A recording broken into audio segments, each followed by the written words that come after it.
Então, boa noite, pessoal. Hoje a gente vai continuar vendo especificamente uma característica dos direitos humanos, talvez seja a mais controversa, seja a que nós precisamos de uma maior reflexão, que é a universalidade dos direitos humanos. A característica da universalidade dos direitos humanos, ela é defendida e combatida principalmente no último século, né? No século XX, ela foi uma das características mais contestadas e que tem realmente sofrido maiores críticas em relação ao seu conteúdo e ao seu significado, o que ela realmente representa. Olha só, temos assim duas posições clássicas em relação à universalidade dos direitos humanos. Um ponto importante, talvez que a gente destaque, que eu não coloquei aqui, vou incluir no roteiro, é que existe, na verdade, duas universalidades, né? Existe uma universalidade objetiva e uma universalidade subjetiva. A universalidade subjetiva é a universalidade que diz respeito aos sujeitos dos direitos humanos. Essa aqui ela é realmente pacífica, pelo menos em grande parte ela é pacífica. O que significa? Todos somos sujeitos de direitos humanos. Então, se não existe exclusão, o conceito de direitos humanos não comporta uma exclusão nos seus titulares. Todos são titulares dos direitos humanos. Então, há uma universalidade de sujeitos. Os direitos humanos, então, são um conceito com titularidade universal, sem exclusão. A maior controvérsia não é em relação a essa dimensão, é a dimensão objetiva. Na dimensão objetiva, a discussão é sobre o conteúdo dos direitos humanos. Quais são os direitos humanos? Eles são universais? Eles são da mesma forma ou não? Essa aqui é o objeto da discussão sobre a universalidade dos direitos humanos, sobre o conteúdo desses direitos.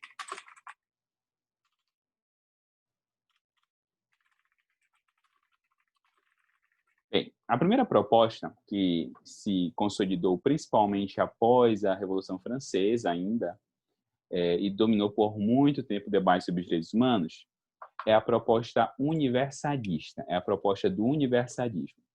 O que essa proposta ela vai dizer em síntese?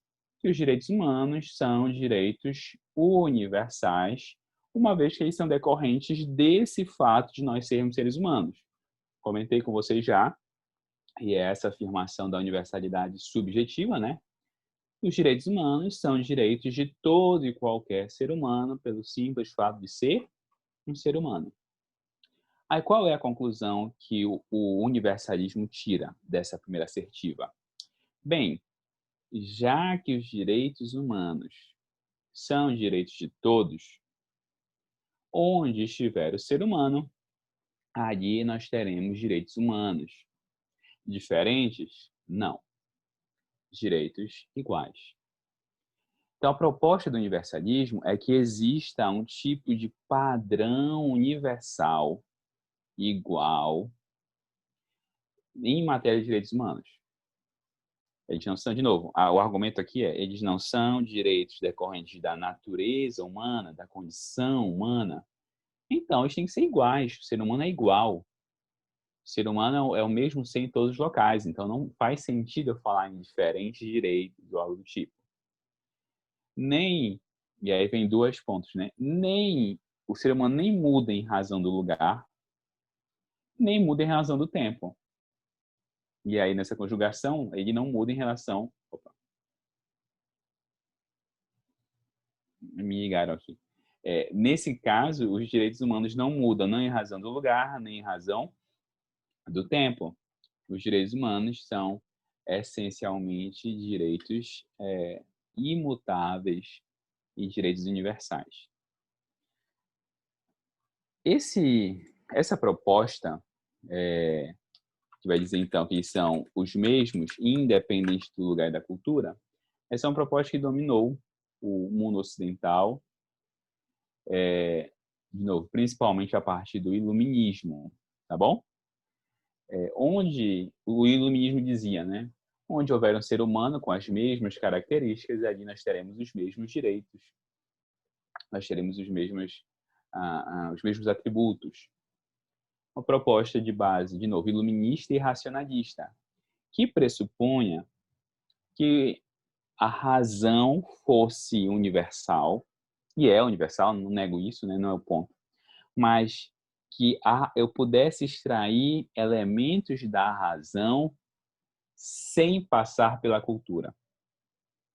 Que as diferenças culturais, em razão do tempo e do lugar, não importavam para analisar esse conceito. Então, o direito. Esse aqui é um problema que não é um problema só dos direitos humanos, não, tá? Esse aqui é um problema amplo.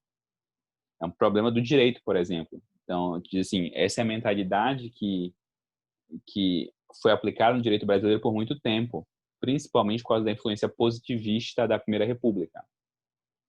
Então, o que é que o Brasil faz? Só para vocês terem uma noção um pouco mais contextualizada no caso do Brasil em relação a isso. O que é que você tem no Brasil? Uma prática que às vezes acontece até hoje. Tem uma lei que dá super certo na França. O que é que a gente faz? Copia e cola. Pega de lá e traz para cá. Vai dar certo aqui também. A gente faz isso com teoria jurídica, a gente faz isso com leis, a gente faz isso com a Constituição, a gente faz isso com várias coisas. Você acha que, já que funciona racionalmente, lógica e racionalmente funciona em um local, funciona aqui também. Como se as diferenças culturais em razão do espaço e do tempo não fossem significativas. Esse argumento, então, concebe um conceito de direitos humanos que não conversa com a cultura, que não conversa com aquele momento histórico. E aí tem um grande problema em relação a essa concepção de direitos humanos. E é um problema que é difícil de fugir. Não tem como fugir, não. Bem, o universalismo, né, é uma concepção mais abrangente que se manifesta nos direitos humanos. Mas, essencialmente, o universalismo, onde quer que ele se manifeste, ele é caracterizado por desconsiderar, por ignorar a diversidade cultural. E diz, não, a diversidade cultural não importa, ela não é significativa. Eu posso abstraí-la e tomar uma decisão. Eu posso ignorar a diversidade cultural e eu posso, então, fazer uma certa escolha, seguir um certo caminho. Qual é a consequência disso? É que a cultura, aqui vem um ponto, a cultura ela é um elemento fundamental para o ser humano. A cultura é um elemento a cultura é um elemento que faz parte do nosso dia a dia. A gente não tem como abrir mão dela, não é uma coisa da qual eu me desfaça. Eu vou abrir mão da cultura, eu vou abrir mão enfim, da minha tradição histórica, algo do tipo. Não tem como.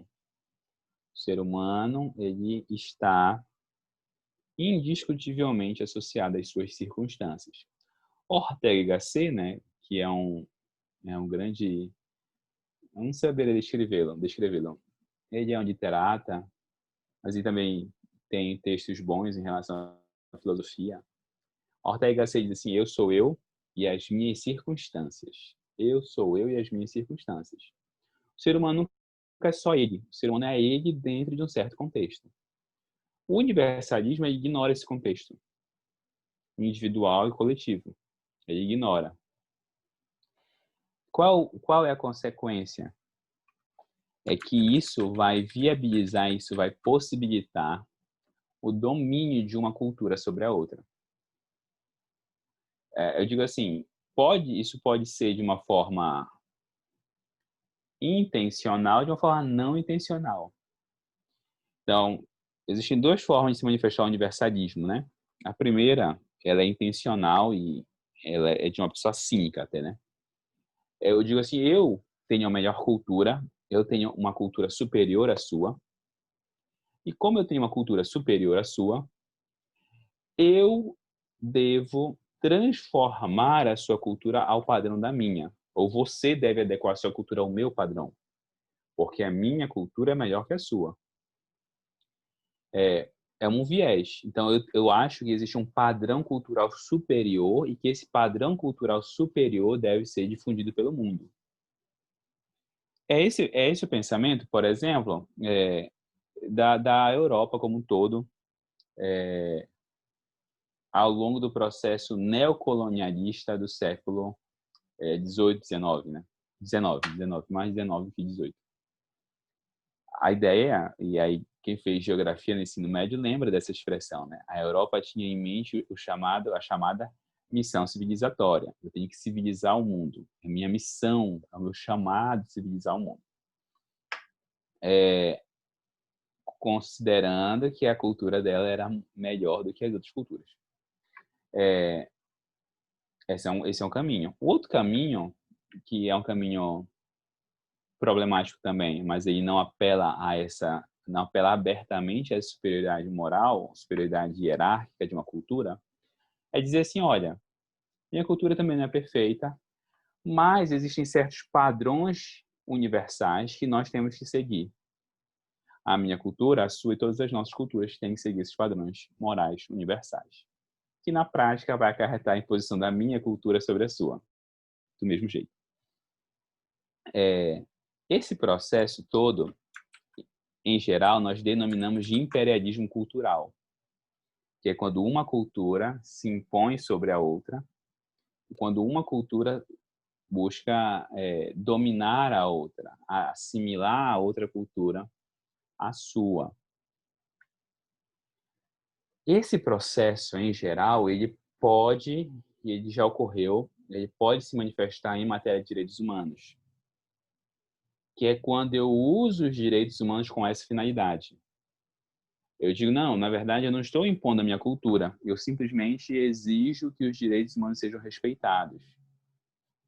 Só que, por coincidência, os direitos humanos são aqueles que se amoldam à minha cultura.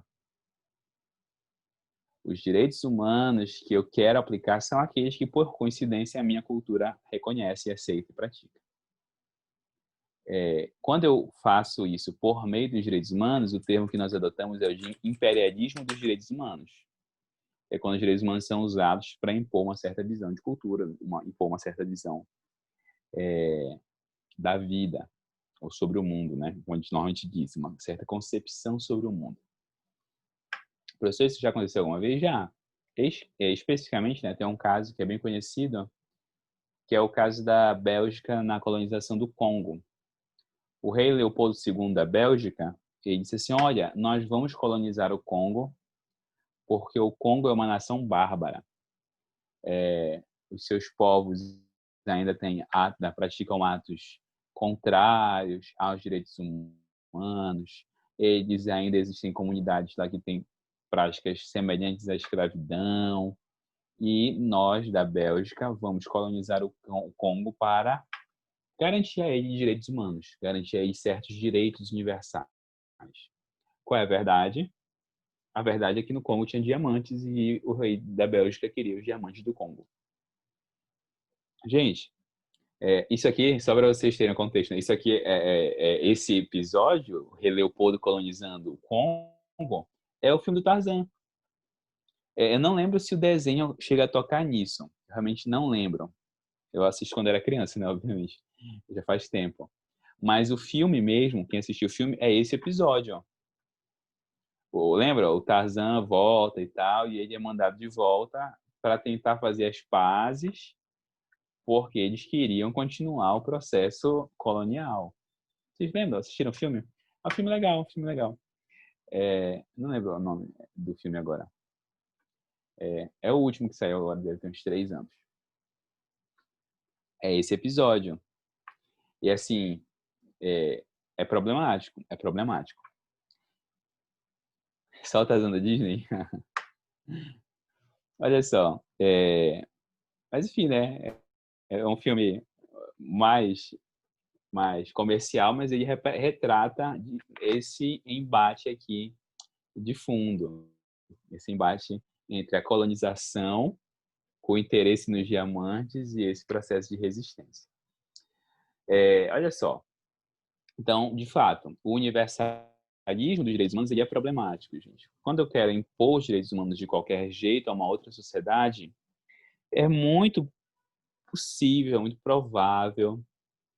A Lenda de Tarzan, isso, obrigado, França. É esse o nome do filme, A Lenda de Tarzan. Quando eu quero impor a minha concepção de direitos humanos sobre uma outra sociedade, muito provavelmente a minha concepção, a minha cultura, a minha concepção de mundo vai junto, que é a Jane, né? É, muito frequentemente a minha cultura vai junto. Então, eu tenho que eu não consigo manter esse universalismo. Tá, professor, sobra o que então se eu excluo o universalismo? Aí existe a outra ponta, né? O universalismo é uma ponta, a outra ponta é o relativismo. O relativismo vai dizer assim, não, os direitos humanos, eles não são universais, eles não são objetivamente universais. Os direitos humanos, eles são um elemento social, são uma construção social, e como qualquer construção social, eles devem ser vistos a partir do ponto de vista de cada cultura. Cada cultura apresenta a sua visão sobre os direitos humanos. Cada cultura apresenta uma concepção de direitos humanos que é adequada à sua realidade e às suas necessidades.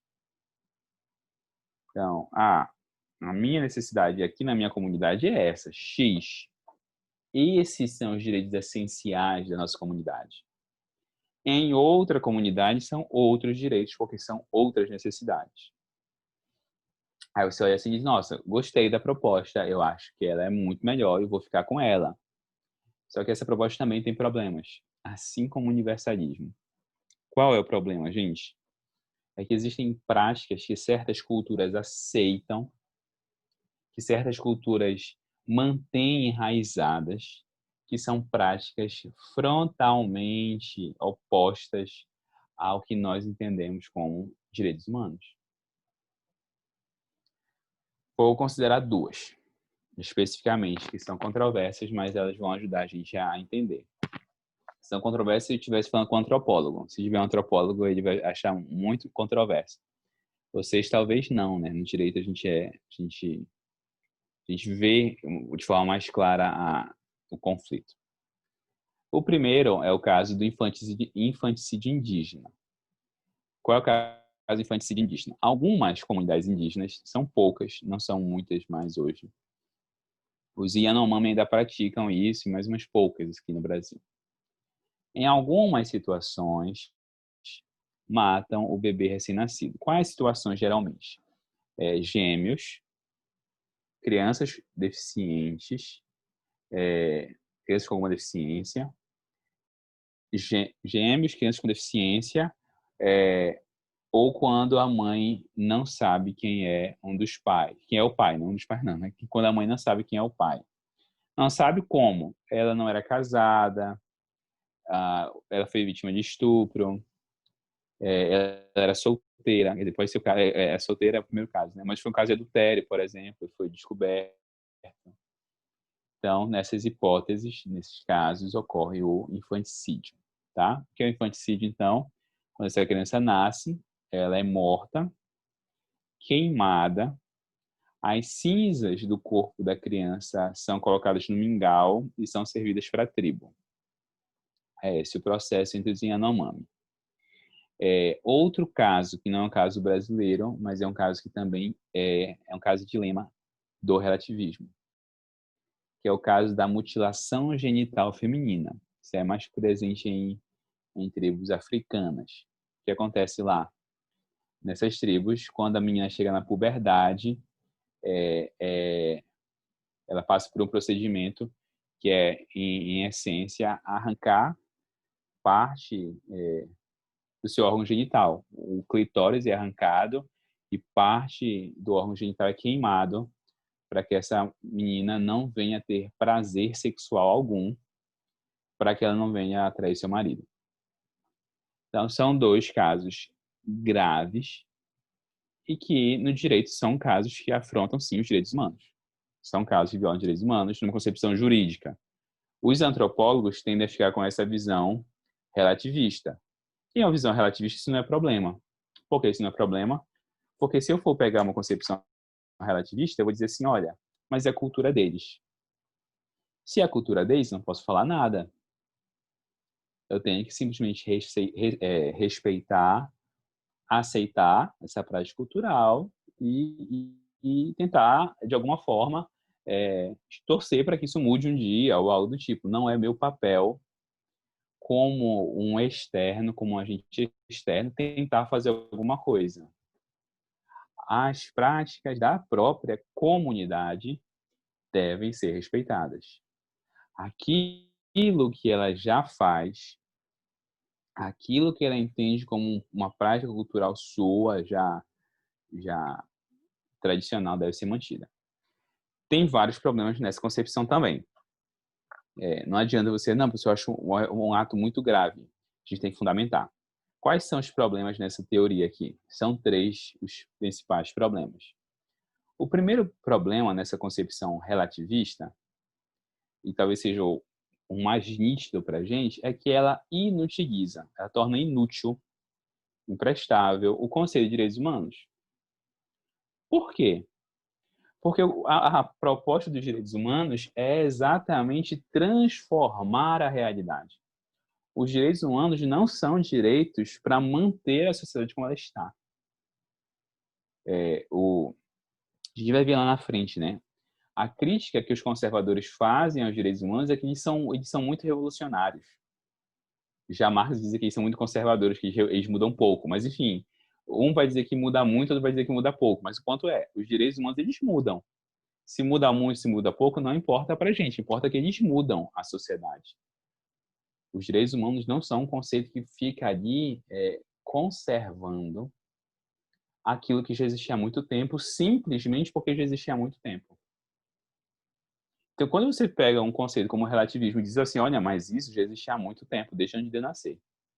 Desde antes da Declaração de 48, isso já existia. Paciência. Isso tem que ser transformado. Os direitos humanos não são um conceito para manter a ordem social que já existe. Senão, de novo, eles perdem o sentido. Eu preciso... esse argumento de que já era assim, sempre foi assim, não é um argumento que sirva para rechaçar a aplicação dos direitos humanos. Não serve. Tá. Mas ainda assim, professor, é cultura. O senhor disse lá em cima, no 1.1.3, que a cultura é essencial para o ser humano, que ela faz parte da nossa vida, que ela faz parte dos nossos, das nossas decisões, enfim, daquilo que nós escolhemos e tal. Perfeito, está certo. A cultura é mesmo extremamente relevante. O problema não é esse. O problema é que a concepção relativista, ela idealiza a cultura e ela considera essa cultura como um elemento estático. Ela considera essa cultura como algo parado no tempo, cristalizado e perfeito. Esse é o problema. Ele diz assim, nossa, olha como a cultura deles é bonita. Ela é perfeita, ela funciona bem e ela vai ser assim para sempre. Não é assim que a cultura funciona, gente. A cultura é dinâmica, a cultura se transforma com o tempo. E 2, a cultura não é ideal. A cultura tem muitos problemas. E aí vem o ponto. Você está dizendo isso porque você é um ocidental. Não. Toda cultura tem problemas. A cultura ocidental tem problemas. A cultura brasileira tem problemas. A cultura indígena tem problemas. A cultura tribal africana tem problemas. Não existe cultura perfeita. E o segundo grande problema dessa concepção relativista é que ele trata como se essas culturas que praticam a mutilação genital feminina, que praticam infanticídio indígena, fossem culturas perfeitas, idealizadas. Aquele mito do bom selvagem do Rousseau. Olha como eles são perfeitos. Não são.